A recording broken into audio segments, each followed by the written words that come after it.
नमस्कार, आदाब और हेलो दोस्तों, कैसे हैं आप सब। इस समय देश के मर्दों में ज्योति मौर्य के नाम ने हाहाकार मचा रखा है। कुछ डिप्रेशन में जा चुके हैं, कुछ गुस्से में हैं। ज्योति मौर्य के केस पे चाहे नेशनल टीवी चैनल हो, चाहे छोटे मोटे सोशल मीडिया के चैनल्स हो, चाहे लोग पर्सनली भी दुनिया भर की खबरें लिख रहे हैं, बोल रहे हैं, बता रहे हैं। ये एक मैट्रिमोनियल केस है जिसको इस तरह से पॉलिटिकल बना दिया गया और इस केस के जरिए औरतों को टारगेट किया जा रहा है। मामला शुरू हुआ जब पति आलोक मौर्य सबके सामने आकर के गुहार लगाने लगे कि पत्नी बेवफा निकल गई, मैंने पढ़ाया, एसडीएम बनाया पर मुझे धोखा दे दिया। योगी जी से गुहार करने लगे। जैसा कि योगी जी को बहुत अनुभव है ही शादीशुदा वाली चीजों में, लेकिन ठीक है। आलोक मौर्य के हिसाब से पत्नी से 2010 में शादी हुई थी। उसके बाद से उन्होंने उसे पढ़ाया, एसडीएम बनाया, लेकिन एसडीएम बनने के बाद से वो उन्हें धोखा दे चुकी है। वो मनीष दुबे नाम के शख्स के साथ जाना चाहती है, इसलिए वो उन्हें छोड़ रही है। तो अब यहाँ पे ये समझना होगा कि एसडीएम बनाया से क्या मतलब है इनका, पढ़ाया से क्या मतलब है इनका। बेसिकली आलोक मौर्य क्योंकि पति हैं, तो पति के पैसों से एसडीएम बनने के लिए पढ़ाई की ज्योति ने। ये पितृसत्तात्मक जो सिस्टम है कि पत्नी पति के ऊपर डिपेंडेंट रहेगी, ये तो मर्दों ने खुद ही बनाया था। पत्नी घर के काम करती है, बच्चों की सेवा करती है, सबकी सेवा करती है, संतानें तुम्हारे लिए पैदा कर रही है, वो अपना बलिदान दे रही है।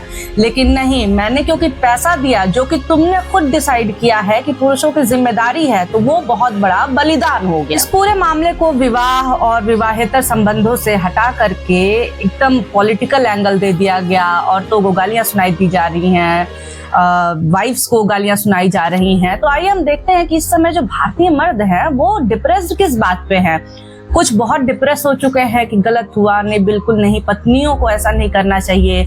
कुछ आई टोल्ड यू सो वाले मूड में है कि हम तो कहते ही हैं कि भैया बीवियों को पढ़ाओगे तो यही होगा, यानी कि सही बात है, पढ़ लिख ली बीवियां तो संस्कारी नहीं रहती हैं। तो इस समय भारत के मर्द एक होकर के कह रहे हैं कि बताओ, पत्नी को एसडीएम बनाया उसने पढ़ाया, उसने अधिकारी बनाया। इतना आसान है बनाना। अगर इतना आसान होता ना तो हर घर में एक अधिकारी बैठा होता, और इतना ही इजीली तुम किसी को बना सकते हो अधिकारी, तो तुम खुद क्यों नहीं बन गए। इतना ही आसान होता तो आलोक मौर्य अपने शादी के कार्ड पे फर्जी में खुद को अधिकारी नहीं लिखवाते, सच में अधिकारी बन जाते ना। पैसे दिया है पढ़ने के लिए, उसको कह रहे कि हमने एसडीएम बनाया। अरे वो एसडीएम बनी है। भारतीय मर्द इस समय खुल्लम खुल्ला अपनी कुंठा जाहिर कर रहे हैं। आपको जगह जगह मीम्स मिल जाएंगे, ऐसे पोस्ट मिल जाएंगे। कुछ लोग स्टैंड अप कॉमेडी भी कर रहे हैं इस पे, कुछ लोग स्टैंड अप रो भी रहे हैं इस पे। गवर्नमेंट भी कहती है बेटी बचाओ बेटी पढ़ाओ, बीवी नहीं, क्योंकि बीवी पढ़ाओगे तो एसडीएम वाले पति की तरह बीवी गवाओगे भी। क्योंकि पति जब कमाता है तो अपनी पत्नी की सारी जरूरतें पूरी करने की सोचता है, लेकिन एक पत्नी कमाती है तो उसे पति की ही जरूरत। तो कहा जा रहा है कि बेटी पढ़ाओ बीवी नहीं, बीवी पढ़ाओगे तो भाग जाएगी। रो तो ऐसे रहे हैं जैसे कि अपनी बीवियों को बड़ा ये लोग पढ़ने ही देते हैं, बहुत आजादी मिली हुई ही है इनको। आधिकारिक तौर पे भी जो आंकड़े हैं वो यही कहते हैं कि 6 से 7% मुश्किल से औरतें जो है वो शादी के बाद पढ़ पाती हैं। और जो पढ़ भी रही होती हैं वो कैसे पढ़ती हैं, तुम्हारे लिए बच्चे भी पैदा करेंगी, तुम्हारे बच्चों की सेवा भी करेंगी, तुम्हारी सेवा करेंगी, तुम्हारी माँ की, बाप की, सबकी सेवा करेंगी, तुम्हारे बनियान से लेकर के शर्ट से लेकर के चड्ढियां तक धुलेगी, उसके बाद पढ़ाई करेगी। लेकिन ये सब औरतों का करना उसके औरत होने का हिस्सा है। लेकिन अगर पति से पैसे लेकर के पढ़ाई कर ली है तो वो तो एहसान है, बलिदान दे दिया है पति ने कितना बड़ा। अचानक से सब के सब बलिदानी कर्ण हो गए हैं। इसी बीच खबर आ रही है कि बहुत सारी जो लड़कियां हैं, जो शादीशुदा लड़कियां हैं, उनकी पढ़ाई छुड़वा दी है उनके पतियों ने, उनके ससुराल वालों ने। कई मामले फर्जी भी निकले, लेकिन बक्सर का मामला है जिसमें पत्नी पुलिस स्टेशन भी गई कि हमारे पति ने हमारी पढ़ाई रुकवा दी है। ज्योति मौर्य और आलोक मौर्य के बीच कि उन्होंने सफाई कर्मचारी होते इतना त्याग करके अपनी वाइफ को, अपनी पत्नी को, अपनी औरत को इतना बड़ा जगह पर ले गया है। तो इस घटना से बहुत मैं आहत हूँ, इसलिए मैं आगे पढ़ा नहीं सकता। ऐसे ऐसे लोगों के हाथों में लड़कियां सौंप दी जाती हैं, उनका जीवन सौंप दिया जाता है। वो क्या करेंगी क्या नहीं करेंगी वो ऐसे लोग डिसाइड करते हैं। तो जिसका पति इतनी कम बुद्धि का आदमी है, इतनी गई गुजरी बुद्धि का आदमी है कि वो मीडिया, सोशल मीडिया पे 4 बातें सुन करके किसी एक केस की वजह से अपनी पत्नी को पढ़ने से रोक दे, तो ऐसे पति को तो लात मार देना ही ठीक है। मीडिया में दिखाए एक स्कैंडल को लेकर के लोग अपनी पत्नियों की पढ़ाई छुड़वा रहे हैं, कह रहे हैं कि ये भी भाग जाएगी।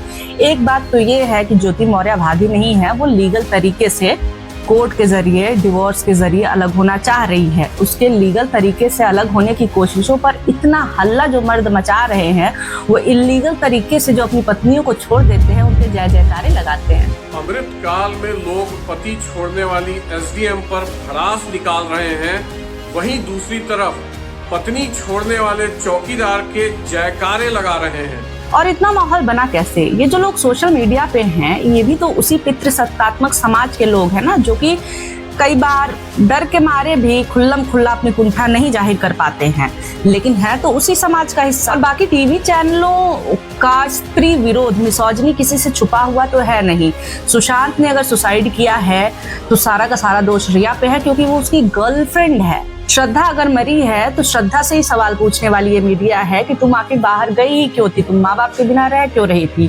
तो इन लोगों की मिसोजिनी किसी से छुपी हुई नहीं है, तो इन्होंने माहौल भी वैसा ही बनाया। तो ये कुंठित लोग सारे के सारे मिल करके पूरे मामले पर चटकारे ले लेकर के खबरें लिख रहे हैं। आप देखिए ना किस किस तरह की हेडलाइंस, आपको लगेगा कि किसने लिखा है भाई। भारतीय पत्रकारिता का स्तर किसी से छुपा हुआ नहीं है, लेकिन ये दिन प्रतिदिन गिरने में नए प्रतिमान तय कर रहे हैं। इस पूरे मामले को खुद ही पुरुषों ने बढ़ा चढ़ा करके फैलाया और अब खुद ही खौफ में आ गए हैं। इतने खौफ में आ गए हैं कि घर पे जो है पाबंदियां लगानी शुरू कर दे रहे हैं बीवियों पे।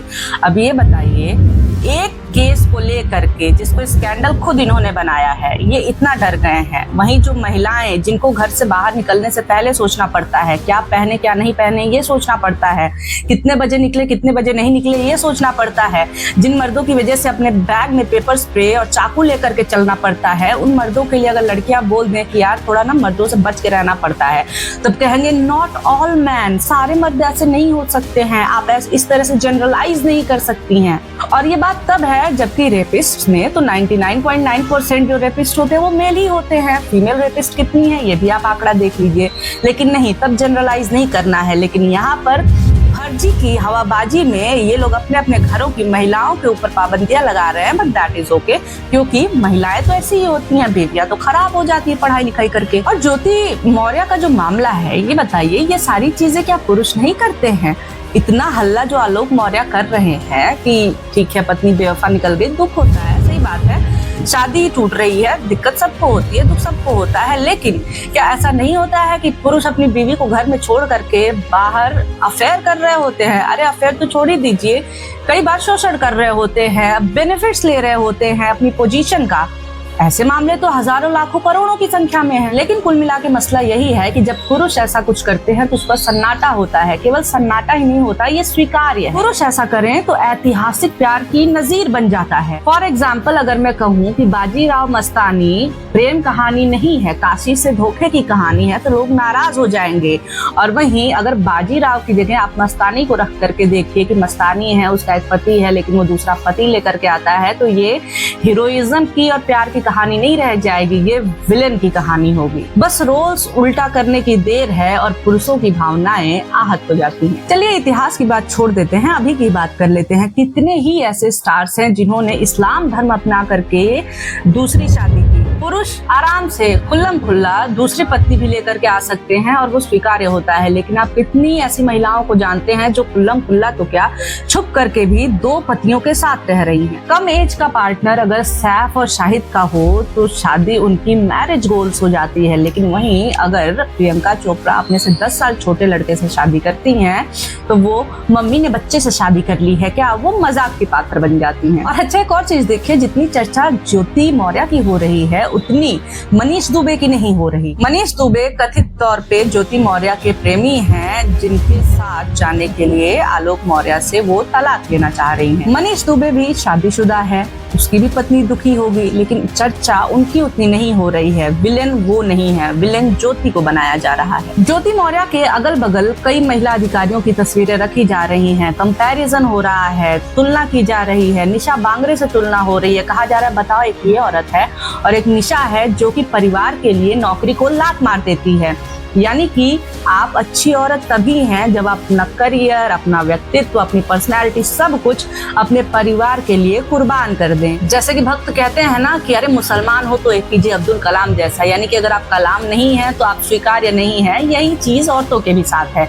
अगर आप अच्छी पत्नी हैं तो फिर पति के लिए सब कुछ कुर्बान कर दें, तभी आप अच्छी महिला मानी जाएंगी, नहीं तो फिर आप विलेन हैं। हर कोई ऐसे इंसान को जानता है जो कि दिखता तो शुभचिंतक है पर वो सबसे ज्यादा आपके लिए बुरा सोच रहा होता है। इसी तरह से महिलाओं के कुछ शुभचिंतक हैं जो कि वो भी उतने ही बड़े स्त्री विरोधी हैं, पर बातें ऐसी कर रहे हैं कि जैसे उनकी चालाकी पकड़ी नहीं जाएगी, लेकिन 1 सेकंड में पकड़ी जाती है। ऐसे लोग वो हैं जो कह रहे हैं कि बताओ यार, बाकी महिलाओं के साथ भी अब गलत होने लगा है, एक महिला की वजह से ऐसा हो रहा है, उसने गलत एग्जाम्पल सेट किया। सबसे पहली बात तो ये है कि क्या हम लड़कियों ने ही एग्जाम्पल सेट करने का ठेका ले रखा है? जो भी लड़की बाहर पढ़ती है या फिर नौकरी करती है, आप उससे जरा पूछिएगा, हर कदम कितना संभल करके उठाना पड़ता है, कितना सोचना पड़ता है कि कहीं घर पे कोई कुछ बोल न दे।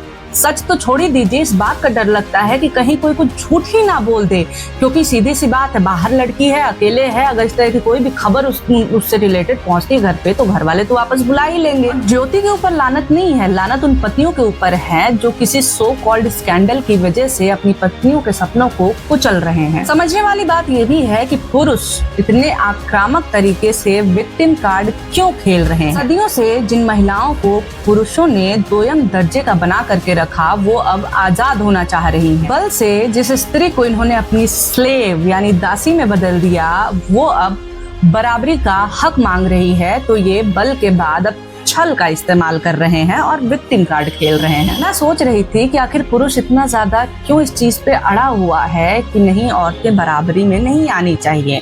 इसका जवाब मुझे ओशो से मिलता है। ओशो कहते हैं कि पुरुष स्त्रियों से डरता है। जी हाँ, जिस आक्रामकता की मैंने बात की, अग्रेशन की, साइकोलॉजी पढ़ने वाले जानते हैं कि अग्रेशन डर से आता है, फियर से आता है। सुपीरियरिटी कॉम्प्लेक्स जो होता है वो इंफीरियरिटी से ही आता है। जब हम इंफीरियर फील करते हैं तभी हम बाहर से नौटंकी बहुत करते हैं, जलवा बहुत बनाते हैं कि नहीं हम तो बहुत सुपीरियर हैं। और यही कारण है कि पुरुष फेमिनिज्म से डरते हैं, फेमिनिस्ट से डरते हैं, और जो लड़कियां अधिकारों की बात करती हैं उनको गालियां देते हैं। टू कोट ओशो, वो कहते हैं कि अगर स्त्रियों को सम्मान मिला होता तो दुनिया इस नर्क में नहीं होती। आधी मानवता को असम्मानित, अनपढ़ और गुलाम बना दिया गया। हमने सभ्यता को अपाहिज कर दिया। औरतों को पुरुषों से कंधे से कंधा मिलाकर कम्पीट यानी कि स्पर्धा का मौका नहीं दिया गया। हमें नहीं पता है औरतों में कितने गौतम बुद्ध ऐसे रहे होंगे जिन्हें खिलने का मौका नहीं मिला, कितने ही अल्बर्ट आइंस्टाइन होंगे जो कि औरतों में पैदा हो सकते थे लेकिन उन्हें सामने आने का मौका नहीं मिला। पुरुषों ने सदियों से औरतों की कला, प्रतिभा, काबिलियत को नष्ट कर दिया ताकि खुद को ऊंचा साबित कर सकें। अपनी इंफीरियरिटी के कारण ही पुरुषों ने स्त्रियों के पर कतरने शुरू कर दिए। यानी कि इसी डर के कारण पुरुषों ने कोशिश पूरी कर रखी है कि वो औरतों को अभी भी अपनी दासी बना करके रखें। और ट्रेडिशनल मैरिजेस जो हैं, जो पारंपरिक विवाह संस्था है, उसमें औरत एक नौकर से ज्यादा कुछ नहीं होती है। जिनको इस पे आपत्ति हो वो जा करके अपने घर के महिलाओं को ऑब्जर्व करें कि सुबह उठते ही किचन किचन किचन, फिर दोपहर में आती हैं, फिर बाकी लोगों का काम करती हैं, सबकी सेवा करती हैं, फिर शाम में जाकर के किचन किचन किचन, फिर सोती हैं, फिर सुबह उठ करके किचन किचन किचन। इससे ज्यादा उन्हें कुछ भी करने का मौका ही नहीं मिलता है। अब इस समय में जब लड़कियों ने दासी बनने से मना कर दिया है तो इन्होंने छल करना उनके साथ शुरू कर दिया, डबल स्टैंडर्ड्स थोप दिए हैं। If a man gives opinion, he is a man, even a smart man, but if a woman gives opinion, she is a bitch. पुरुष तेज बोलता है तो वाह बहुत तेज लड़का है, लेकिन कोई लड़की बहुत तेज बोलने लगे तब जबान बहुत तेज चलती है तुम्हारी। संजू फिल्म में संजय दत्त का कैरेक्टर कहता है कि 360 से ज्यादा अफेयर रहे हैं। अब देखिए, पुरुष ऐसा कह रहा है, कितना एक्सेप्टेबल है, किसी का ध्यान भी नहीं गया, लेकिन कोई महिला यही बात बोले तो शी इज अ स्लट। तो एक चीज जो कि किसी पुरुष को स्टड बनाती है, वही चीज किसी महिला को स्लट बना देती है। पुरुष डरे हुए हैं कि महिलाएं उन्हें इंटिमिडेट करती हैं। जी नहीं, हम आपको इंटिमिडेट नहीं कर रहे हैं, आप इंटिमिडेटेड हैं। तो खैर, बहुत शुक्रिया, बहुत धन्यवाद ये वीडियो देखने के लिए। वीडियो अच्छा लगा हो तो जरूर बताइएगा, नहीं लगा हो तो भी बता सकते हैं, कोई दिक्कत नहीं है। और हाँ, सब्सक्राइब करना मत भूलिएगा, क्योंकि सब्सक्राइब करने में आपको केवल ऐसे दबाना होता है स्क्रीन पे, लेकिन उससे मुझे बहुत मदद मिल जाएगी। बहुत शुक्रिया, बहुत धन्यवाद।